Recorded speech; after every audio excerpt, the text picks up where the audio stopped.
Bonjour tout le monde, ça me fait vraiment plaisir de vous voir parmi nous. Comment dirais-je? Donc j'ai perdu le compte, donc je pense que c'est notre 4e ou 5e participation à ce forum DSI. Donc on a presque toujours été là. Donc je m'appelle Amin Beaoui. Je suis ici au nom de Manage Engine, l'éditeur que vous connaissez. Enfin, j'espère. Donc, ça fait presque 10 ans qu'on est en train de promouvoir le mot autour de Manage Engine. Et c'est pourquoi j'ai un certain niveau de confiance de juste laisser le slide comme ça et passer, parce que j'ai fait toutes les présentations techniques. Et voilà, il me reste que quelques présentations qui sont un peu plus académiques, mais je vous promets que ce ne sera pas ennuyant. Pour passer directement à l'objet de notre échange aujourd'hui, on a 30 minutes, je vais essayer d'être très efficace pour essayer de laisser à la fin un espace pour quelques questions. J'espère que vous aurez des questions, que je serai très heureux de répondre. Donc aujourd'hui, je ne viens pas pour vous parler d'un temps que les moins de 20 ans. Je suis là pour vous parler de l'ESM, Enterprise Service Management, à travers l'organisation and beyond IT, et au-delà de l'informatique. Donc l'ESM, vraiment, c'est un terme qui est apparu, je pense, il y a 10 ans. Donc c'est pas récent, mais je considère toujours que c'est nouveau, parce que à travers notre expérience, que ce soit en Afrique ou même sur l'autre côté de la Méditerranée, c'est pas vraiment un concept qui est largement, on va dire, adopté. On va trouver des initiatives ici là. Donc par la suite, je vais vous dire si je peux nommer ou pas, mais je vois ici parmi les présents des gens qui ont participé à des initiatives pareilles, et c'était un succès, et ça continue toujours à être un succès. Donc je vais essayer de parler un peu de l'ESM et l'ITSM. Donc on est très introduit à tout ce qui est ITSM. Comment l'ITSM peut être un socle pour aller vers l'initiative ESM. Je vais essayer aussi, dans une première partie, de vous parler de 10 choses que peut-être vous devriez, je ne sais pas, savoir autour de l'ESM si ça vous intéresse. Et en une deuxième partie, je vais essayer de parler de quelques défis de l'ESM et comment ITIL, dans sa version 4, vient pour supporter donc l'avancement vers l'ESM. Donc vous allez me dire peut-être ESM concrètement c'est quoi et d'où est venu donc ce mot. Donc ESM vraiment il ne vient pas pour répondre à un besoin particulier, mais il est né d'une éventualité du succès de ITIL, et il y a de nombreuses organisations à travers le monde qui apprécient, donc qui remarquent donc le succès de ITIL pour avoir des processus, des mesures uniformes au sein des équipes, et ça c'est très important pour le faire passer à travers l'organisation. Donc avant de passer au slide suivant, parce que ESM, donc je veux essayer de dire ESM d'une autre façon. L'ESM, c'est un projet qui va permettre à une organisation de rendre l'expérience support uniforme à travers les différentes disciplines et activités de l'entreprise. C'est pas uniquement les supports classiques IT que nous connaissons. Et du coup, juste pour montrer comment donc on peut partir de l'IT vers le métier ou bien le business. Bon, malheureusement, c'est pas très clair ici, mais je vais essayer d'expliquer. Donc, ça, normalement, c'est un schéma qu'on va trouver sur ITIL 4 qui parle d'un point d'entrée qui est l'opportunité et la demande, et pour objectif d'avoir de la valeur. Et donc, il va passer par ces différents peut-être principes de direction. Il y a aussi la gouvernance, il y a aussi la chaîne de valeur. Ça, c'est peut-être parmi les termes clés de ITIL dans sa version 4, avec ses pratiques et amélioration continue. Et concrètement, donc tous ces termes que je viens d'énoncer ne peuvent pas, et donc il y a aucune obligation pour que ça soit exclusif à l'IT. C'est vraiment facilement opérable et transférable à d'autres pratiques à travers l'organisation. Donc on part du principe que l'ITSM, l'IT Service Management, a fait ses preuves, et par exemple, dans ces différentes étapes, on va dire, de l'activité d'une DSI qui repose sur les bonnes pratiques ITIL, Donc ça va nous donner un framework peut-être pour nous dire comment on va engager le travail avec entre équipes au sein de la DSI, entre différents centres de compétences. On peut aller même dans ITIL V4 avec la relation avec les clients et partenaires. Comment on fait le travail pour s'aligner, on dit toujours aligner avec les objectifs métiers de l'organisation, comment le faire. L'approche avec laquelle on gère le risque, donc dans tous ces aspects.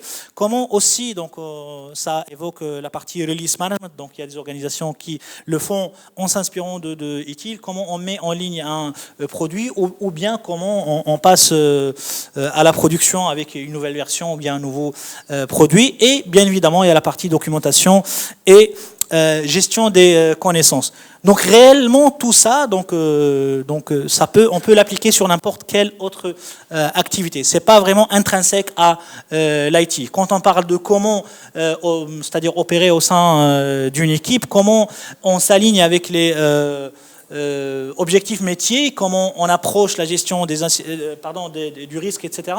Donc tout ça est transférable et facilement, d'une façon évidente. C'est peut-être pourquoi, jusqu'à aujourd'hui, même s'il y a 10 ans que le terme ESM a apparu, je ne sais pas qui l'a inventé, mais il n'y a pas vraiment une riche documentation. Il n'y a pas un framework, il n'y a pas des process, il n'y a pas un cours carrément pour l'ESM. Donc je suppose parce que la naissance de l'ESM, elle est évidente. Donc suite au succès de l'ITSM et l'ESM. Et du coup, donc, on peut retenir ces deux points de cette première partie, c'est que les pratiques de gestion de services ITSM donc, ont fait leur preuve, et donc un bon nombre de pratiques est facilement transférable vers d'autres organisations. Donc pourquoi je vous parle, donc l'IT ou bien la DSI, donc de ce sujet, alors que ça va passer à d'autres organisations comme la RH, la finance, support client, etc. C'est parce que donc, quand on dit ITIL ou ITSM a fait ses preuves, donc ça naît au sein de la DSI, l'expérience est chez la DSI, et puisque c'est-à-dire, on va dire, réplicable sur d'autres organisations, donc peut-être que vous serez la bonne audience pour discuter de de ce sujet qui est l'ESM. Donc l'ESM, c'est une approche positive de collaboration qui a pour but de rendre toute l'organisation fonctionnelle avec les mêmes objectifs et les mêmes termes et les mêmes métriques. Donc maintenant, je passe à la deuxième partie de la présentation. Donc là où je vais essayer de parler de quelques concepts en relation avec l'ESM, si l'on est aujourd'hui une organisation qui considère de passer à la partie ESM, ou peut-être elle est en cours, ou c'est sur la feuille de route. Donc parmi ces 10 choses à savoir, la première chose, c'est une chose très évidente dans tout projet, dans une organisation. Donc l'idéal, c'est que ça soit déjà tracé sur la feuille de route de ce qu'on appelle senior management, ou bien le premier responsable, mais ça n'empêche que ça peut aussi naître d'un département en collaboration avec d'autres départements. Ce qui est important à retenir sur ce point, c'est que toujours, il faut commencer stage phased, avec des phases. Il ne faut pas commencer avec le tout. Déjà, dans le troisième point, donc, je vais détailler ça. Le deuxième point, donc, le plus parmi les points importants à retenir, c'est que donc quand on parle ESM, quand on parle de centralisation de l'expérience de support de tous les services de l'entreprise, donc ça sous-entend un portail de services qui est centralisé, unifié, et ça c'est pas évident parce qu'on sait très bien qu'aujourd'hui au sein d'une organisation de 500 employés et plus, donc on a au moins 5 jusqu'à, ça peut être des dizaines de différents portails qui rendent de différents services. Donc le fait de penser à l'ESM, donc il faut aussi faire la réflexion concernant un portail self-service solide et convivial, et c'est vraiment essentiel pour la réussite de l'initiative. Donc autre point à considérer, c'est que peut-être, donc dans votre initiative, il faut avoir une petite validation du principe, un POC interne, une maquette de test, etc., avec des utilisateurs user-friendly, des collaborateurs amicaux, on va dire, pour essayer d'apprendre, pour essayer d'apprécier la chose et voir comment ça peut marcher, où est-ce que ça peut aller. Donc, autre chose, donc l'ESM permet de réaliser, ça c'est peut-être le point le plus évident, de réaliser des économies et réduire les risques. Donc, ça c'est évident parce que si l'on pense au deuxième point par rapport au portail centralisé, déjà, donc si l'on pense uniquement à la partie outillage, et c'est important, ça va permettre de faire des économies considérables pour l'organisation. Aussi, donc, la maîtrise du risque. Donc, moins de fenêtres, moins de portes, c'est moins de risques. C'est indirectement, on est en train d'atténuer le risque. Aussi, donc, l'ESM, donc si l'on part dans une initiative ESM, donc ça va engendrer automatiquement un changement organisationnel. Et aussi, il faut penser à ça, ou plutôt, il ne faut pas penser à ça comme une simple mise en production technique d'un outil. C'est beaucoup plus que ça. Aussi, donc là, il y a un peu de paradoxe. Donc le SM ne peut pas être seulement un projet IT. Et aussi, il est idéalement préférable que ça ne soit pas, c'est-à-dire, on va dire, dirigé par l'équipe IT. Parce que c'est vrai que l'expérience, c'est vrai que peut-être le support en termes d'infrastructure, il va venir de l'IT, mais l'IT reste toujours une partie prenante comme le reste des parties prenantes de l'organisation. C'est un projet d'organisation, donc il va être un acteur qui a peut-être plus de connaissances et plus de maîtrise du sujet, mais il doit être aligné avec le reste des équipes pour encourager, on va dire, l'inclusion des départements dans cette initiative. La création conjointe de valeur, ça c'est un terme déjà utile, et l'ESM, Enterprise Service Management, c'est, ou bien la gestion des services d'entreprise, on est l'application idéale. On va parler plus tard de la relation entre ITIL V4 et ESM. J'arrive peut-être maintenant au mot le plus, on va dire, ennuyeux, la gouvernance. Donc la gouvernance d'entreprise et tout ce qui suit, déjà, on parle de gouvernance, c'est essentiel, on ne peut pas y échapper, surtout quand on est une organisation d'une certaine taille, avec certaines complexités, avec certains processus métiers, donc plus ou moins complexes. Donc la gouvernance, elle est nécessaire pour garantir qu'une organisation travaille dans son propre intérêt, et ça c'est vrai, parce que j'ai vu des organisations, pas par pic, pas exprès, pas par méchanceté, mais des fois, quand on est en train de travailler en silo, quand on est complètement indépendant, des fois, indirectement, on est en train de travailler contre l'intérêt de l'un et de l'autre. Donc, c'est important d'avoir une gouvernance qui, vers la fin, va permettre de veiller également à ce que les bonnes choses soient faites et maintenues. Je vais détailler un peu maintenant le comment, c'est-à-dire la ITSM. Non, j'ai pas encore fini. Donc je reviens. Voilà, je pense que je suis quelque part dans les parages. Donc ici, donc, les domaines d'action, plutôt dans une initiative de l'ESM, la première chose, c'est que on est en quelque sorte, on a deux mondes, il y a l'IT et le reste de l'entreprise, ou bien les unités organisationnelles, les business units, etc., les utilisateurs, et on a les pratiques ITSM. Pratiques, donc on utilise pas plus, mais on utilise plus maintenant la notion de pratique qui est un peu plus large que processus. On garde toujours le processus, mais il évolue dans un contexte avec la gestion des ressources, des connaissances, des outils, etc. pour constituer la pratique. Ça, c'est parmi les différences entre ITIL V4 et ITIL V3. Donc, on commence par les pratiques ITSM et ça se dissimule petit à petit jusqu'à arriver aux pratiques ESM. Donc il y a des points communs bien évidemment entre l'opération métier et l'opération IT en termes de gestion des incidents, problèmes, demandes, gestion des niveaux de service et des connaissances. Se rajoutent un peu quelques autres aspects propres au métier qui sont le fault management, la gestion des projets, etc.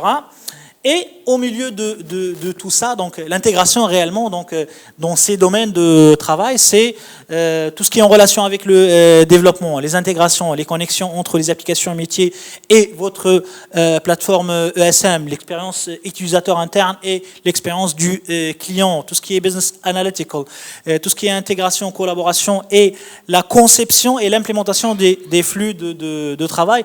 Donc c'est vraiment un chantier assez complexe et c'est pourquoi donc on a besoin de ça. On a toujours besoin de la gouvernance pour veiller à ce que les choses soient bien faites dans le respect des délais et des intérêts de l'organisation d'une façon générale. Bon, ça, ce slide, je vais m'en passer pour respecter le temps. C'est juste la traduction, on va dire, des acteurs pour les différents éléments entre la partie IT et la partie métier pour arriver au défi ESM. Donc il y a pas mal de questions.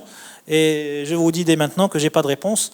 C'est pas parce qu'il n'y a pas de réponse à ces défis, mais parce que la réponse, elle est propre à chaque organisation. Donc chaque organisation, voilà, elle a son contexte, ses complexités, ses plateformes, sa culture, son niveau de maturité. Il y a vraiment tellement de facteurs à considérer pour savoir c'est quoi la bonne réponse à ce challenge qu'on va soulever si l'on va vers l'ESM. Et en quelque sorte, entre parenthèses, donc ici on parle de transformation digitale, moi personnellement je me lasse de ce mot parce qu'on le dit à tort et à travers, mais une initiative ESM réellement c'est la transformation digitale à l'intérieur de l'organisation, et l'IT a l'opportunité, donc en alignement avec ITIL V4, d'être le moteur ou bien la locomotive pour passer pour faire cette transformation digitale interne. Donc, où commencer? Est-ce qu'on commence par l'IT ou le métier? Déjà, je viens de répondre indirectement. Donc, ce n'est pas un choix à faire entre les deux. Donc, c'est une synergie entre l'IT et le métier. On ne peut pas échapper à l'IT, que les autres le veulent ou non. Ce n'est pas du mauvais temps pour l'IT. Hein.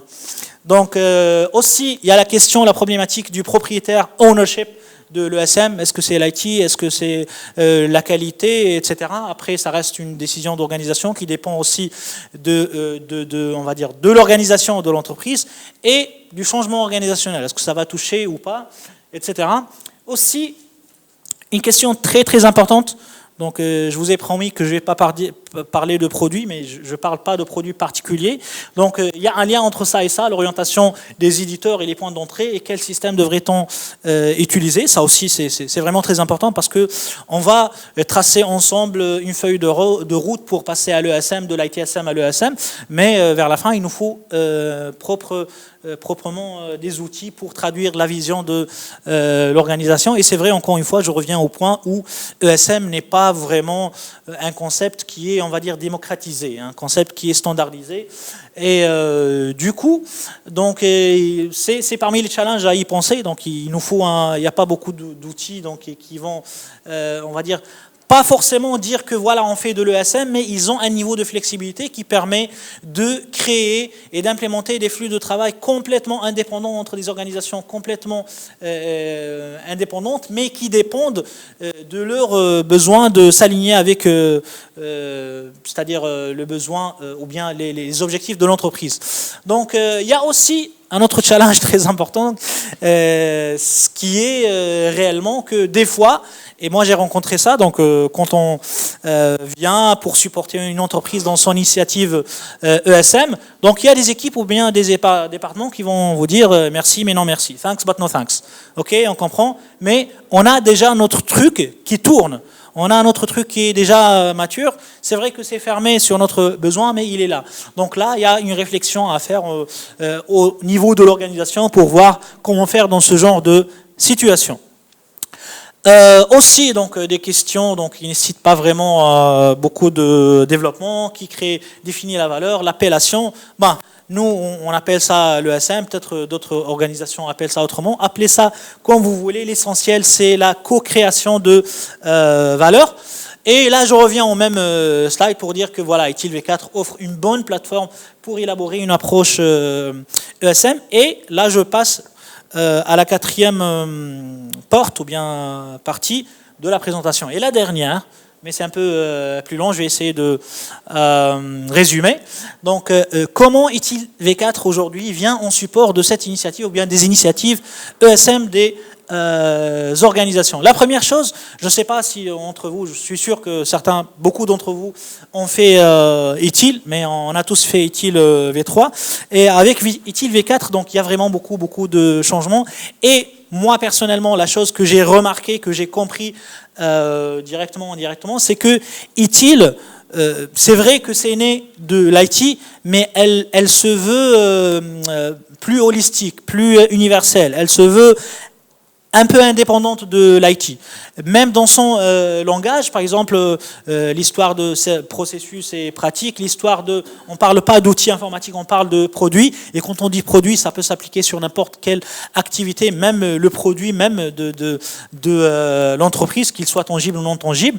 Donc, et du coup, donc, elle offre un cadre holistique qui peut intéresser pas mal d'organisations. Donc il y a ça, le langage utilisé par ITIL V4. Les services co-créent de la valeur. Et ça aussi, c'est parmi les principes, on va dire, importants de ITIL dans sa version 4. Donc si je prends un exemple peut-être un peu loin, pour expliquer cette histoire, donc on parle de chaîne de valeur, les flux de valeur, la valeur, etc., la co-création de valeur. Donc c'est quoi réellement, concrètement, la valeur dans ITIL? Et pour l'IT, le reste de l'organisation, c'est... Donc, si je suis quelqu'un qui offre, qui crée les chemins de fer, donc c'est bien de créer les chemins de fer, mais offrir un produit, ça ne veut pas dire que je suis en train d'offrir de la valeur. Donc, il faut que ça soit utilisé. C'est au moment où le train passe sur le chemin de fer, c'est à ce moment-là que je suis en train de créer de la valeur. Donc, il y a ce principe dans ITIL V4 et pour l'ESM, donc quand il y a des équipes qui vont collaborer, donc ils peuvent créer des services, mais il faut que ça soit un service utile. Qu'est-ce que ça veut dire utile, qui crée de la valeur? C'est-à-dire, je peux mesurer l'impact pour l'amélioration, bien l'augmentation de la production de l'entreprise, etc. C'est ça vraiment la création de valeur. Donc, toujours dans la continuité. Les principes directeurs, donc l'avantage c'est que ITIL n'est pas normatif, donc elle doit être utilisée avec souplesse et adaptée aux différentes situations et contextes. C'est pourquoi ITIL, donc depuis les années 80, c'est toujours d'actualité, c'est pas un truc qui est vraiment obsolète. Donc ça a fait ses valeurs. Moi personnellement, donc je suis fan de ITIL parce que c'est pas des standards, c'est pas un checklist, c'est pas des cases à cocher ou bien des chapitres à répondre. Donc vous allez tout simplement essayer de s'inspirer de l'expérience de plusieurs organisations et acteurs dans l'industrie et adapter ça à votre besoin. Donc ça c'est un autre point. Un autre point, donc c'est l'automatisation. Parmi les, on va dire, les choses que ITIL V4 stresse énormément, c'est l'automatisation.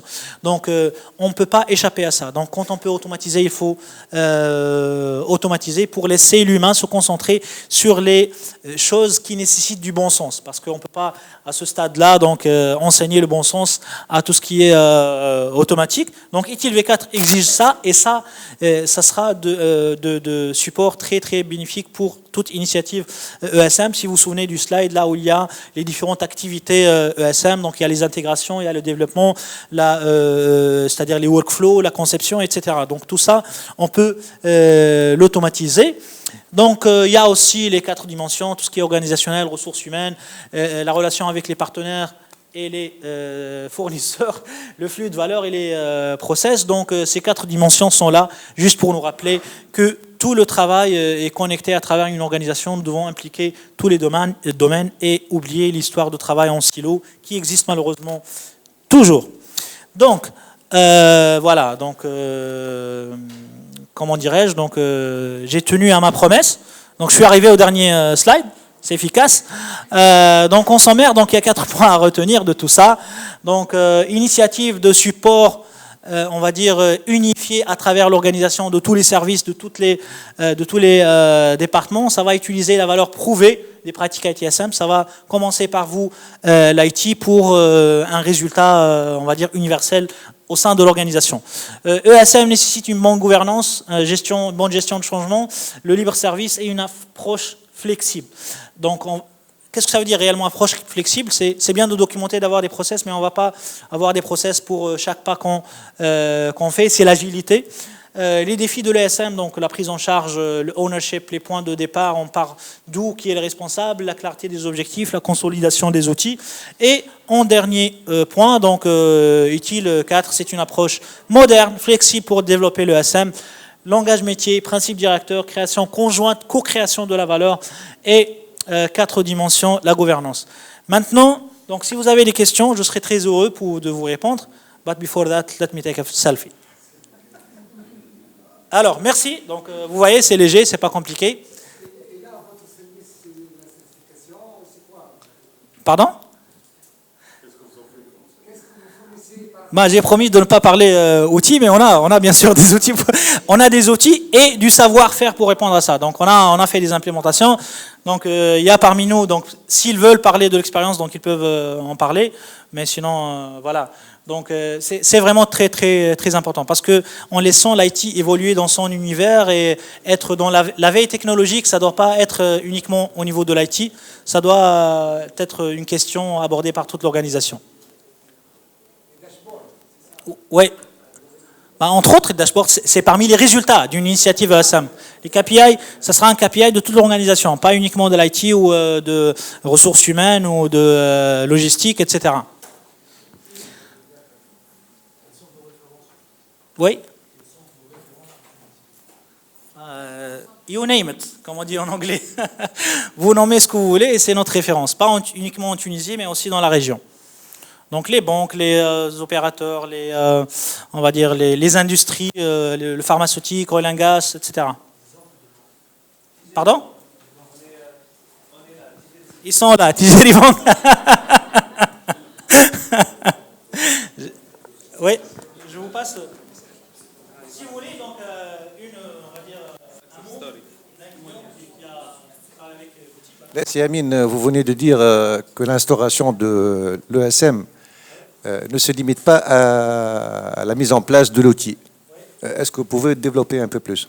Oui, quand on parle de gouvernance, donc l'interaction entre les différentes équipes. Oui, donc c'est par exemple quand on parle, la moindre chose, quand on parle de gestion des niveaux de service. Donc on a toujours l'habitude d'avoir cette notion de gestion de niveau de service pour le client final. Mais il y a aussi la gestion du niveau de service inter-équipe. Donc on se tient responsable l'un envers l'autre pour un résultat bénéfique pour tout le monde, bien sûr. Donc c'est juste un exemple. Aussi, donc un exemple très important, c'est en relation avec la gestion des connaissances. Donc quand on est dans le concept ESM, donc dans des activités différentes, donc des contextes différents, alors qu'il y a une collaboration. On est sûr que donc sur des changements, donc ça va toucher la partie logistique, la partie IT, la partie moyens généraux, etc. Une question, c'est juste une question que je suis en train de répondre. Pardon? 3 minutes, ok. donc voilà. Donc, oui. Quels sont vos livrables? Bah, une très. De l'entreprise, collaboration, etc. Concrètement, quels sont vos livrables? Bah, c'est une très bonne question. Bon, ça va dépendre de l'organisation. Donc, comme j'ai dit tout à l'heure, donc il y a plusieurs facteurs à considérer. Donc, il y a des organisations qui sont vraiment matures. Donc, quand tu te rends chez l'organisation, tu as juste à mettre les points sur les i, comme on dit. Donc, chaque département, il a ses process, ses acteurs, sa matrice, donc elle est claire et tout. Donc, nous, notre rôle, c'est juste l'harmonisation entre ces différents sous-organisations, on va dire, pour avoir un contexte général là où tout le monde peut évoluer. Bien évidemment, derrière ça, il y a un outil, donc on a l'outil. Donc l'outil, on va essayer de traduire cette volonté et cette stratégie avec l'outil. L'outil, c'est pas la question. Et il y a d'autres organisations là où on s'est vu impliqué même dans la rédaction de leur processus. Donc on peut aussi arriver à ce niveau-là, à identifier, par exemple, s'il en prend un process quelconque, la gestion des problèmes, pour ne pas toujours parler de la... Oui. Il y a pas c'est pas une norme, c'est un degré d'amélioration mesurable. Bien sûr. Comment on peut mesurer votre process? C'est dire que, par exemple, avec des sites en général, quand on rédige un cahier de charge, on demande un livrable à la fin sur lequel vous allez payer. D'accord. Et le livrable, c'est un rapport qui démontre certaines améliorations, c'est un produit, c'est une solution future. Le fait de mettre quelque chose voilà, vous dites, on met les points sur les i. Oui, mais comment on matérialise ça réellement à la fin du projet? Vous allez être payé, vous allez livrer quelque chose. Oui. Et ce livrable va être vérifié, va être accepté par l'entreprise, par votre client. Donc, votre livrable, c'est quoi? Vous dites, quand vous me dites il y a un logiciel, est-ce que vous allez installer un logiciel qui va permettre à l'équipe après de travailler? Ou bien votre livrable, c'est un rapport sur comment modifier les process?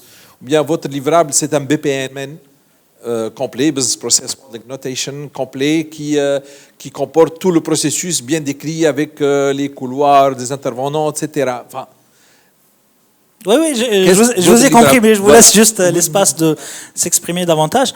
Donc la première chose, déjà, donc quand vous dites, vous allez fournir un processus, quelles sont les métriques? Déjà, donc si l'on revient donc à la chose à la base, donc quand vous allez me donner votre process documenté, ou c'est moi qui va vous assister pour le développer, donc au sein du, on ne peut pas considérer qu'on a un processus bien documenté si on n'a pas déjà les métriques. Donc le processus, c'est pas uniquement l'ensemble des activités et l'interaction entre les différents acteurs, mais aussi à la fin, il faut définir, pour dire que j'ai un process, il faut définir mes objectifs à travers des métriques. Donc dans le document lui-même, il faut y avoir c'est-à-dire les métriques, et c'est à moi, à travers c'est-à-dire l'outillage, de traduire ça, de vous donner ces métriques, ou le sens contraire, c'est que je vais vous assister pour définir vos métriques, qui vont varier d'une organisation à une autre. Donc voilà, donc est-ce que j'ai répondu à la question? Très bien. L'outil, c'est un outil déjà par design pour traduire vos process. Donc vous avez un process, je vais le traduire sur l'outil. Oui. Non, non, sur un document. Vous avez un document. Vous avez un document. Vous avez un document qui, c'est-à-dire, trace le cycle de vie de ce process. Donc, si l'on parle de, par exemple, la gestion des versions, donc comment on gère les versions dans notre organisation de A jusqu'à Z, les différentes phases, les différents intervenants, les liens entre les différentes phases et les différents intervenants, etc. Donc, et à la fin, il faut toujours avoir les métriques. Parce que j'ai un processus, comment je vais améliorer le processus? Ça fait partie, le process des process, c'est l'amélioration continue. C'est quand j'ai des métriques, je dois mesurer, est-ce que je suis efficace ou pas? Est-ce que j'ai atteint mes objectifs ou pas? Etc. Oui, oui, oui. Oui, oui, oui, oui. En fait, nous, donc, on vient des deux mondes, donc la partie théorique, mais aussi on est des hommes de terrain, donc on sait traduire, on va dire, pas théorique, académique, je vais dire. Donc ces notions académiques sur un truc qui tourne et qui apporte de la valeur à l'organisation.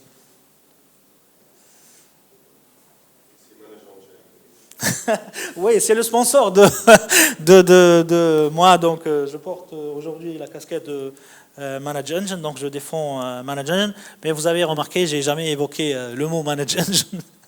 Donc en quelque sorte, donc il appelle ça de l'évangélisation. Donc je suis en quelque sorte en train de pousser, voilà, pousser le mot de Manage Engine. Je vous remercie. Donc voilà, donc c'était pas très ennuyant.